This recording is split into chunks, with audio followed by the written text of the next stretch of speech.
Salut les amis et bienvenue dans cette nouvelle vidéo. Je vais vous présenter tous les gros films qui vont mettre le feu au cinéma en 2024.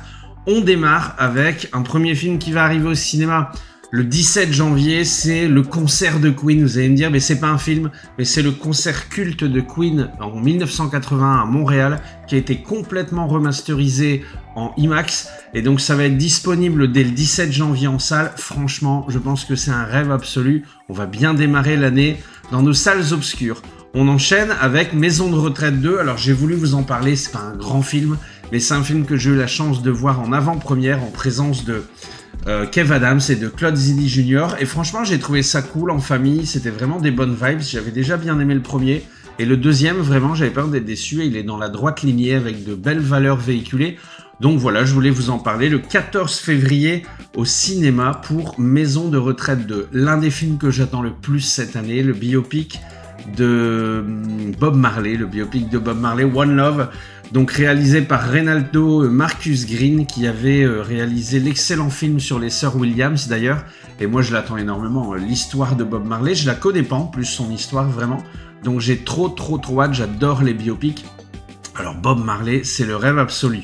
On enchaîne avec un gros film de cette année qui sortira également en février, le 28 février, le jour de mon anniversaire, Dune 2, Dune deuxième partie, l'excellent film de science-fiction de Villeneuve, qui revient avec sa partie 2 qui avait été repoussée. Et donc ça y est, j'ai trop hâte. Moi j'avais vraiment kiffé le premier, vous me direz en commentaire. Mais la suite de Dune, c'est vraiment un grand moment de cette année 2024. On enchaîne encore avec un film de science-fiction, cette fois-ci sur Netflix. Alors pourquoi je vous en parle? Parce que ce Spaceman, moi il me donne envie, avec Adam Sandler et Paul Dano, gros casting. Un astronaute qui est envoyé un peu aux confins de la galaxie pour ramasser des poussières spatiales, et il va tomber sur des créatures, mais en tout cas l'affiche me donne envie, ça me donne envie. Donc voilà, je voulais vous en parler, c'est le 1er mars sur Netflix. Un film également dont on sait peu de choses mais qui donne la hype, c'est ce fameux Mickey 17. Alors ce qui est cool, c'est que c'est Bong Joon-ho, celui qui a fait l'exceptionnel Parasite, qui revient avec un film, mais surtout avec Robert Pattinson en tête d'affiche. Donc grosse affiche, gros film pour cette année, c'est le 27 mars que ça va débarquer.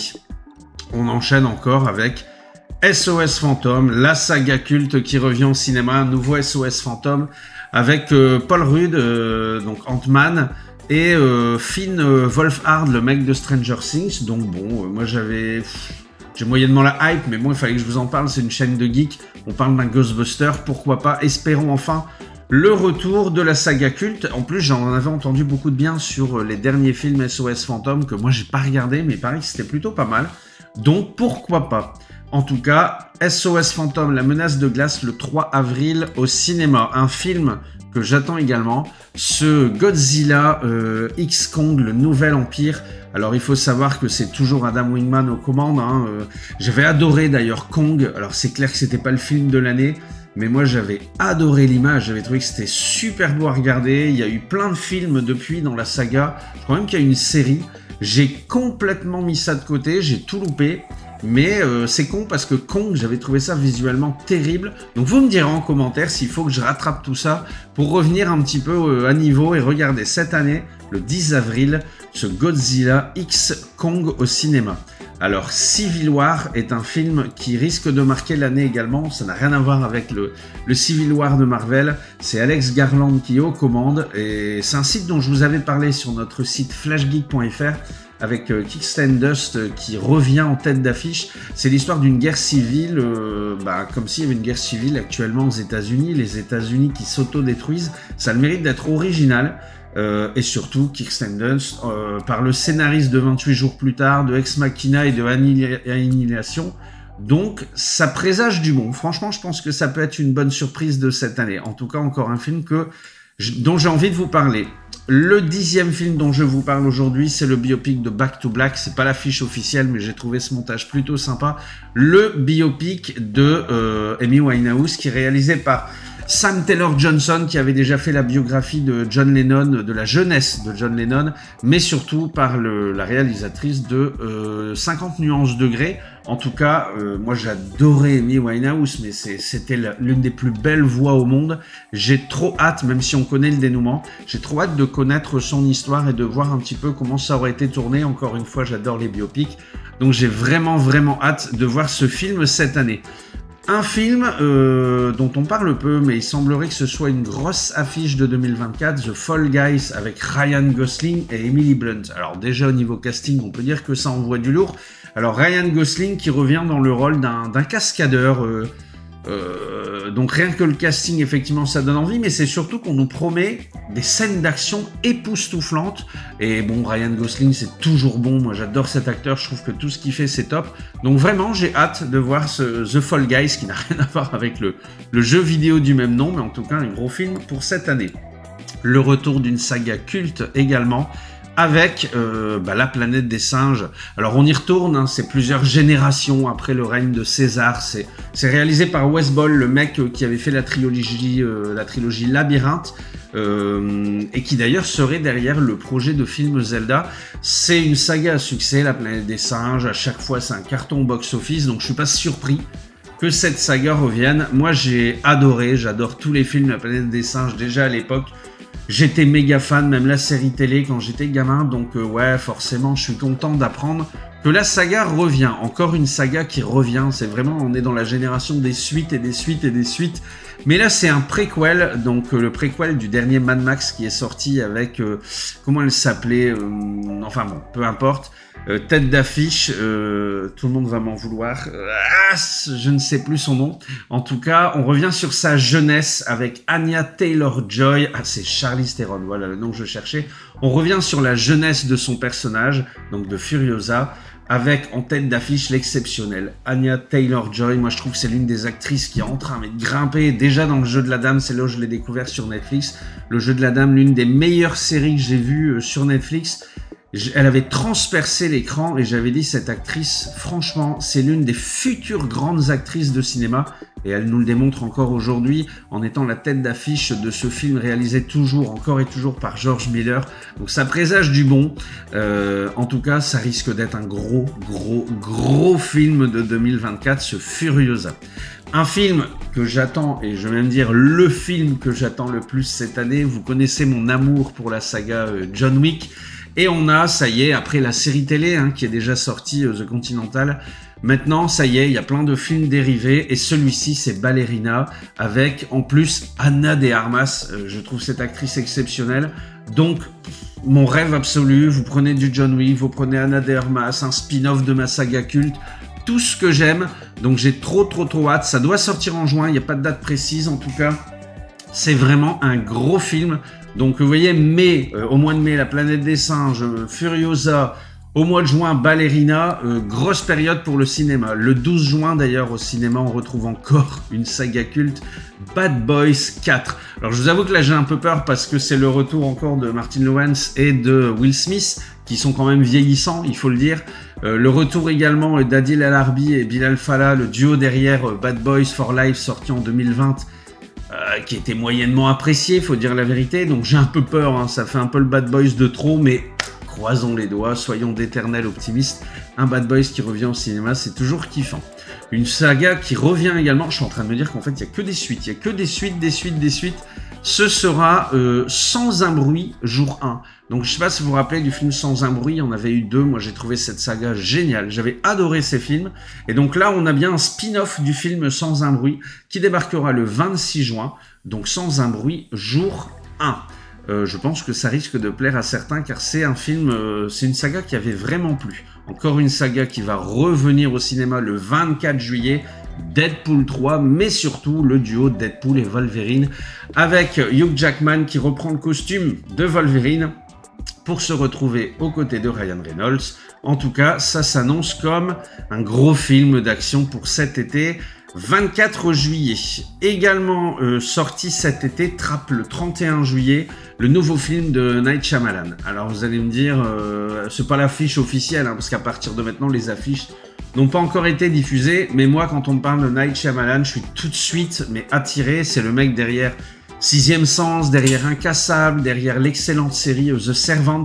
J'adore ce réalisateur, donc forcément son nouveau film Trap, il fallait que je vous en parle, sorti au 31 juillet. Comme vous êtes des geeks, je vais vous parler d'une adaptation de jeu vidéo, vous l'aurez peut-être reconnu sur la silhouette, Borderlands. Borderlands qui débarque au cinéma le 7 août, l'adaptation du jeu vidéo par Eli Roth, à qui l'on doit Hostel par exemple, avec un beau casting, Cate Blanchett, Jack Black, Kevin Hart. Donc ça c'est plutôt cool quand il y a un gros casting derrière. On s'attend à quelque chose de plutôt bon. Donc Borderlands, une adaptation de jeu vidéo, ça il fallait absolument que je vous en parle et ça arrive le 7 août. Au mois d'août également, le retour d'une saga culte, le 14 août, Alien qui revient au cinéma, le 9e épisode. Alors je vous avoue que le pitch me fait peur parce qu'on nous annonce une bande d'ados qui part se promener dans l'espace et qui tombe nez à nez avec des aliens. Je vous avoue que ça me fait terriblement peur. Quand je lis ça, je me dis ça fait froid dans le dos, ça sent pas bon. C'est Fede Alvarez à qui l'on doit le remake de Evil Dead. Donc pourquoi pas si c'est bien gore et bien sombre. En tout cas, personnellement, moi ça me fait un peu peur. D'ailleurs, Fede Alvarez, on parle beaucoup de lui, il y a des rumeurs comme quoi il adapterait l'excellent jeu vidéo Dance Inferno au cinéma pour 2027. Mais en attendant, il va nous faire du Alien Romulus. Alors Alien, fallait que je vous en parle. Maintenant, espérons enfin le retour de Alien à son plus haut niveau, car franchement, ça fait peur. Le 28 août également, Marvel qui débarque au cinéma avec Kraven le chasseur.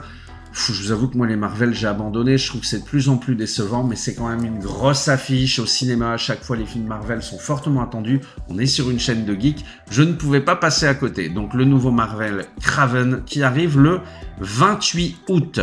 Un film que j'attends, mais alors énormément, le retour de Tim Burton au cinéma. Ça fait longtemps qu'il avait rien fait au cinéma, donc franchement je suis trop content de le retrouver. La suite de Beetlejuice avec Winona Ryder, franchement ça fait trop longtemps. Tim Burton, on rêvait de le voir revenir, donc ça y est, c'est chose faite. Ça débarquera le 11 septembre. Un film qui risque de marquer l'année également, tellement la prestation du premier opus avait été dingue. C'est Joaquin Phoenix et Lady Gaga en tête d'affiche de la suite de Joker, donc Joker 2, toujours réalisé par Todd Phillips. C'était complètement fou. Moi, ce film m'a fait flipper. Honnêtement, je le regarderai pas deux fois. C'est tellement malsain, ce premier film Joker. C'est tellement particulier. Par contre, on ne peut que sortir du cinéma et applaudir la prestation d'acteur de Joaquin Phoenix, qui nous montre qu'il est l'un des meilleurs de sa génération. Il est exceptionnel cet acteur, je trouve complètement dingue ce qu'il a fait. Donc ça risque de s'annoncer comme un grand film, une grande prestation encore par des grands acteurs. Et c'est vrai que Lady Gaga, elle avait quand même énormément fait parler d'elle dans Star is Born. Moi j'ai adoré Star is Born. Donc j'ai vraiment hâte de voir ce qu'ils vont nous faire tous les deux avec ce Joker 2 qui est attendu pour le 2 octobre. Alors ensuite, qu'est-ce qu'on a? On a le retour de Thomas Sisley, et oui, Largo Winch, qui revient, intitulé Le Prix de l'argent. Ça revient le 16 octobre, donc une saga qui commence à faire pas mal d'épisodes. Donc Largo Winch, moi j'aime bien, je kiffe. C'est pas un truc exceptionnel, mais encore une fois, je suis content à chaque fois de voir ces films. Donc le mois d'octobre s'annonce fou.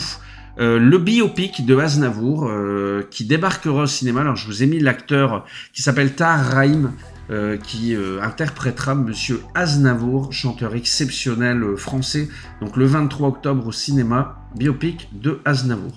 Un film pour les geeks, Venom 3. Alors, je suis désolé parce que j'adore Tom Hardy, j'adore Venom, mais franchement les films Venom, non, c'était pas terrible, c'était trop humoristique et pas assez gore et bourrin. Espérons, soyons d'éternels optimistes, espérons enfin un Venom 3 qui vienne tout fracasser sur son passage, mais honnêtement j'y crois peu. En tout cas, Tom Hardy sera de retour le 6 novembre au cinéma pour Venom 3, alors là, Gladiator 2 le 20 novembre, Ridley Scott qui fait une suite à son film culte, aïe aïe aïe aïe aïe aïe, on touche au Graal en fait, ça fait terriblement peur, comment passer après l'excellent film Gladiator?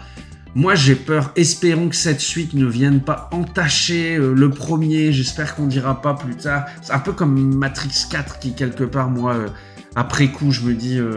il gâche un peu le truc, il gâche un peu le délire, mais bon, j'ai peur que ce Gladiators 2 soit là pour le pognon et qui ne servent à rien. Alors encore une fois, vous me connaissez, je suis un éternel optimiste. Je vais essayer de me dire que ça va être fabuleux, voire même mieux que le premier, et qu'on va sortir de là en disant « Waouh, c'était complètement dingue ». Un film qui sort également en fin d'année, Wicked, partie 1, c'est la comédie musicale axée sur le magicien d'Oz avec Ariana Grande, je crois. Hein. Donc comédie musicale, ça risque de faire parler. Je me suis dit, allez, je vais vous en parler également. Fin d'année, le Comte de Monte Cristo. Alors moi j'attends ça parce que Depardieu avait fait un Comte de Monte Cristo de fou. Et là c'est Pierre Ninet, j'aime beaucoup Pierre Ninet, il me fait rire. Et en plus, je trouve qu'il est bon acteur. Donc j'ai hâte de voir ce que ça va donner. Un film de Mathieu Delaporte et Alexandre de la Patelière qui sort en fin d'année. J'aime bien le retour des films français d'époque comme ça. Là, il y a justement les Trois Mousquetaires actuellement au cinéma. J'avais adoré D'Artagnan et j'ai hâte de voir Milady. Donc, ce Comte de Monte Cristo, c'est le genre de film qui, moi, va me faire aller en salle. Encore un film qui risque de nous faire aller en salle. Alors, j'ai cru comprendre que ce serait un animé, mais je suis obligé de vous en parler. Le Seigneur des Anneaux, The War of Rohirrim. Donc, c'est un film d'animation qui se concentrera sur le roi du Rohan et sa fameuse bataille légendaire. Alors j'espère, j'ai cru lire que c'était un animé, moi je suis pas forcément attiré par les animés, mais bon, en tout cas c'est le Seigneur des Anneaux. En plus hier je me disais justement qu'il fallait que je prévoie de tous les revoir, donc ça peut être l'occasion. En tout cas le 11 décembre débarquera ce film. Les films de fin d'année, alors là ça va être la folie. Mufasa qui débarque, donc Disney qui revient en cinéma avec du Roi Lion. Alors là, moi, vous me touchez en plein cœur. Le Roi Lion, c'est mon dessin animé préféré.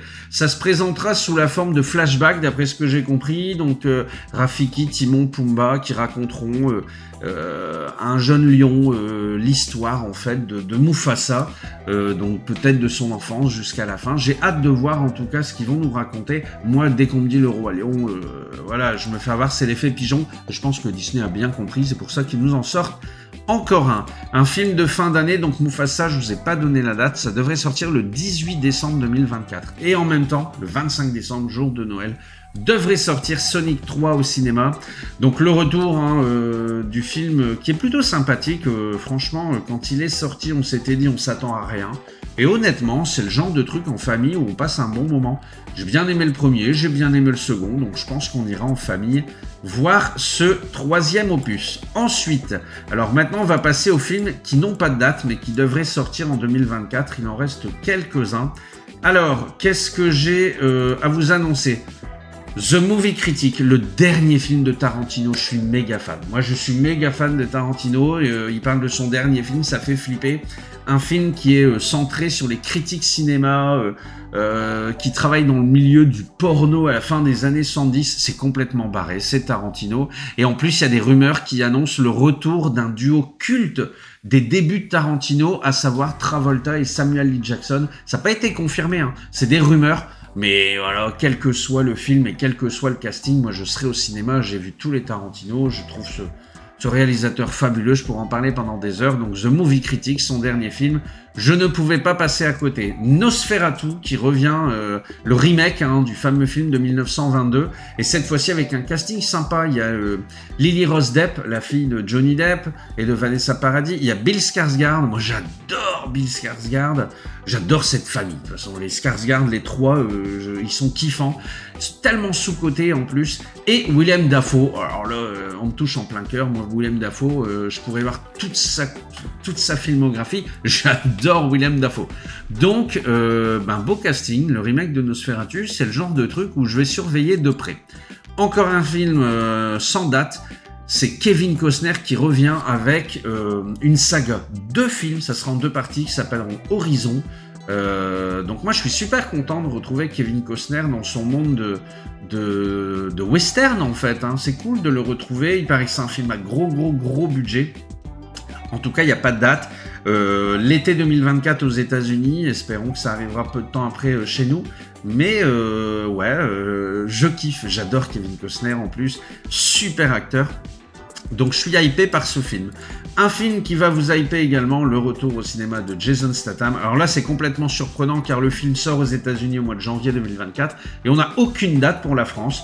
En tout cas c'est un film qui a l'air encore une fois sympathique, c'est du Statham, ça fout des tatanes dans tous les sens. Gros film de cette année. Un film également qui risque de faire parler, c'est Le Flic de Beverly Hills 4 qui débarquera sur Netflix. Un film culte, un acteur culte, alors vieillissant, j'espère que ce sera pas le film de trop. En tout cas, même si c'est un film popcorn, moi j'adore Le Flic de Beverly Hills, donc je regarderai avec beaucoup de plaisir. Et je termine, car oui, ça y est, ma sélection, avec un film qui me donne envie de par son casting. On est sur Land of Bad, qui est un film d'action qui réunit Russell Crowe et Liam Hemsworth. Donc un casting qui me donne envie. Il y a Luke Hemsworth en plus en même temps. Donc voilà, moi j'aime bien ce genre de film, ça sent le Rambo et compagnie, tout ce que j'aime en tout cas. J'espère que vous avez passé un bon moment en ma compagnie. J'ai essayé de faire le plus court possible pour tous ces fabuleux films qui arrivent au cinéma en 2024. Je suis sûr d'en avoir oublié plein, mais j'ai surtout hâte de lire vos commentaires et dites-moi quel film vous donne le plus envie dans tout ça. En tout cas, moi je vous dis à bientôt. N'oubliez pas le pouce bleu qui fait super plaisir. N'oubliez pas de laisser un commentaire, de me dire vous ce que vous allez kiffer et surtout de vous abonner si vous découvrez la chaîne. On est là, non pas en professionnel, mais vraiment à la cool pour partager notre passion des jeux vidéo et du cinéma. Ciao ciao!